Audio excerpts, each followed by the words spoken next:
20 ஆண்டுகளுக்கு மேலே எகிப்து ஆட்சி செய்த பேரழகி தான் கிளியோபாட்ரா. கிளியோபாட்ராவோட இறப்பு பற்றின மர்மம் இன்னும் நீண்டிக்கிட்டே தான் இருக்குது. கிளியோபாட்ரா இறந்ததுக்கு அப்புறம் அவங்க எங்கே புதைக்கப்பட்டாங்கன்னு தெரியாமலே இருந்துச்சு.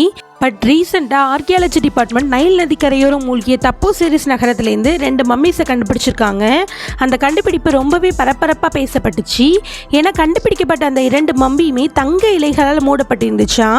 இது அந்த கால சமூகத்தில் உயர் பதவியில் இருந்தவங்க இறந்தால் மட்டும் இப்படி தங்க இலைகளை வச்சு மூடுவாங்களாம். ஸோ இது ஒரு முக்கியமான எவிடன்ஸாக ஆர்கியாலஜி பார்த்தாங்க.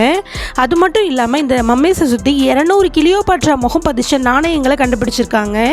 இவங்க கண்டுபிடிச்ச இந்த 2 மம்மியுமே எக்ஸ்ரே எடுத்து பார்த்தப்போ அதில் ஒரு உடல் பெண்ணோடுதுன்னும் மற்றொரு உடல் ஆணோடுதுன்னும் கண்டுபிடிச்சிருக்காங்க. இதனால இதை கிளியோபாட்ரா மற்றும் மார்க் ஆண்டனியோட உடலாக இருக்கலாம்னு கருதப்பட்டுச்சு.